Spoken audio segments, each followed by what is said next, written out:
Well, hey again, everybody. This is Blair, and addressing all friends, family, and some of the subscribers. I appreciate you guys hitting the subscribe and like button on the channel. I wasn't really trying for that, but it sure is fun to have some folks that want to see what I'm putting out here.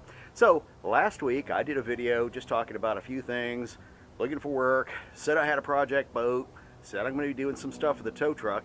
Well, right now it's Tuesday here in Fort Worth, Texas, the calm before the storm. Yes, we're supposed to have more ice and sleet and all kinds of nasty stuff starting tomorrow afternoon. So I've been out here working, doing a few things, getting ready for the storm. I already hit the grocery stores, and I figured, you know what, let's go ahead and do this video. Some friends and family had messaged me on Facebook and said, hey man, show us some more. So behind me, here it is. This is a 1996 Four Winds. This is one, I'll just tell the story briefly. I'll try to be brief. You guys know that's hard for me. But basically, it was an auction boat, and the whole world has gone boat and jet ski crazy. Cars are up. Everything is ridiculous, as you guys know, if you've been shopping for anything. So on this one, when it came up, about this time last year, I'm ashamed to say I've had it for a year and haven't done all that much to it. When it came up, it was literally one of those auction donations, and what it did was it benefited the charity. So it was a kind of a neat deal. They did a description, they did 4 pictures. I put on my big boy dealer pants. I pretended I was a big boy dealer, like over at the car lot, and placed my bids. There was no reason for the guy to give a description that wasn't accurate. He's giving the boat away, for crying out loud.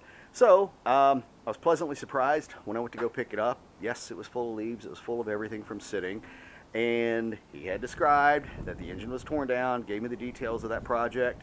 So I figured, hey, even if I lose on the boat, I win on a trip. So here we are, 1996 Four Winds, and let me show you Georgia the dog. Got a box there blowing off, and Georgia the three-legged dog is going nuts. As you can see, we got a Johnson 115 that is torn down. That was why he went ahead and stopped on the project. The state that it's in now, he got it here. He went ahead, had it torn down, machined out, everything else that he had to do. It's got a new power head sitting right here. You see the mess right here? Everything else has to go on. Carburetors have to go on. All the wiring has to go on. The flywheel, everything else. So all these parts are sitting in boxes, and I'm okay with that. But here's the thing. Some of you guys are big time into boats, and I'm on a few of the Facebook pages. That's a Johnson. Some of you guys have already given me some terrific advice. Being in automotive, there's tips and tricks that you learn about certain makes and models. So it's been really helpful to get some tips and tricks as far as when we get to the point where we get the carburetors on and we're syncing them up. I've done this 3 or 4 times on other boats. Right now, here's my thoughts. So I'm pointing right now. I've got the camera pointing at a live well. You can see I've got some covers that are off. The back seating right here is gone.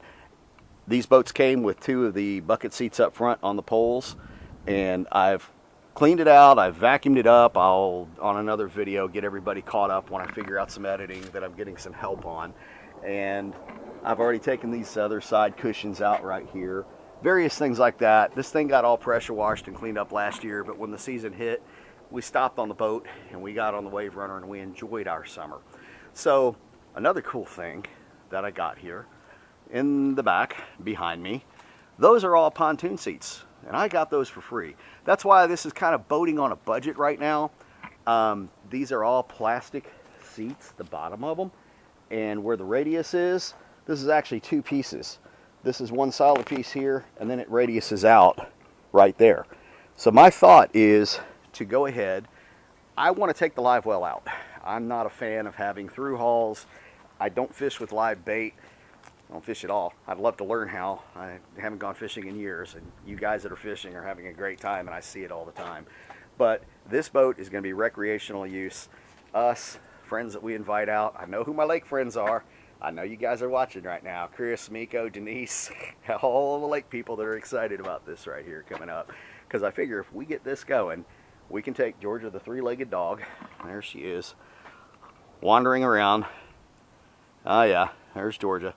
So Georgia the three-legged dog, Savannah the dog can come out, everybody can come out, and then the Wave Runner, I know it's going to be used for bathroom runs, we know that. But my thought is, pull that live well out of there and go ahead and put seating across it. As far as the floor and some of the soft spots, for now, I don't want to go and do the floor first. I want to get this boat running and see how it actually is and performs before I go buy a bunch of Coosa board or plywood. I would love to do it in Coosa board. I'm very familiar with that. I've worked with Coosa before. Terrific stuff. Costs 3 times as much as plywood. But then again, plywood is up so much, Coosa board almost looks like a bargain. Spend a little bit more money and get the Coosa. So I think that's, when we come time to the floor, I think that's what we're going to do. I'd like y'all's thoughts on this. If anybody out there has more experience in this than me, if you're in the Dallas-Fort Worth area and you'd like to help me out on this Johnson project, I've talked to some guys, and much like in the automotive world, if we didn't take it apart, I understand. If we didn't take it all apart, it's a jigsaw puzzle. We don't want to go back together with it. But some of you guys know these engines inside and out, much the same way a lot of people know a 20R Toyota, a 350 Chevy, certain Lexus engines, the 2.2 Toyota. I mean, there's a lot of guys out there that know an engine, and they can put it together in their sleep. It's kind of like when when you're disassembling a firearm, and then you put that firearm back together with your eyes closed. You guys know what I'm talking about regarding that. So if you're that guy and you're in the Dallas-Fort Worth area and you have any interest in helping me out on this engine, let me know. Just send me a message, put some comments down below, let me know what you guys think. But that's kind of where we are. Yeah, it's dirty. It needs another pressure wash again. It'll get all that. And I've already towed it. I had to tow it back from where I got it. Trailer works great. Obviously, when the time comes, we'll put new tires on there. We're not going to go down the road with these tires that are all old and dated. But I'll just run the camera back up over the boat one more time so you can see what I'm talking about. And especially on this live well thing. Again, my thoughts, pull this live well out. I'm not a fan of through hauls. I'm not a fan of the water coming in and out. I realize what a live well is for, but guys, I'm looking for seating. So that's my deal. If I could put some seating back here, have a good platform where everybody can reboard the boat from the back and get on here, and everybody can get on here and get on here safely, that'd be the way to go. And then as far as some of the side panels and things, I'll eventually get to that when we start doing the interior. And that's my other thought. I've got all that plastic over there that I can cut up. So instead of all this wood that rots out for backing, I got lots and lots and lots of really thick plastic over there that I can use for the backing. Again, boating on a budget, that's what we're talking about here. Boating it on a budget. So yeah, we'll see. I know I'm spinning around right here. I saw that sun doing what it was doing. Hey guys, I love everybody, and I appreciate everybody that's been staying in touch, especially during this time in January where I've been off work. We've got some things coming up on that. I'll fill everybody in, all the friends and family and such. I appreciate everybody watching. If you have any comments, you can put them below on the YouTube thing. I'll respond to them. If you got my number, go ahead and message me. If you don't, give it to, you somehow get in touch with me. Message me, I'll get you a number. We got time for conversations and things like that. And again, it's the calm before the storm. So let's not have a repeat of last year. Everybody is still so shell-shocked from what happened last year with such a long storm. We did okay. We were able to take care of some friends and family, cook for everybody, have people over that didn't have power. We were very blessed in that we had power. And I suspect it's because of where we are on the grid right here. All right, you guys, it's Tuesday. It's February.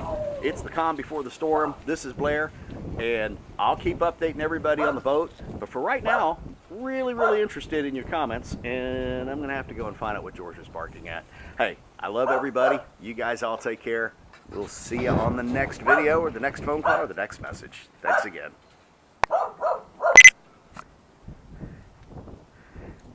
What?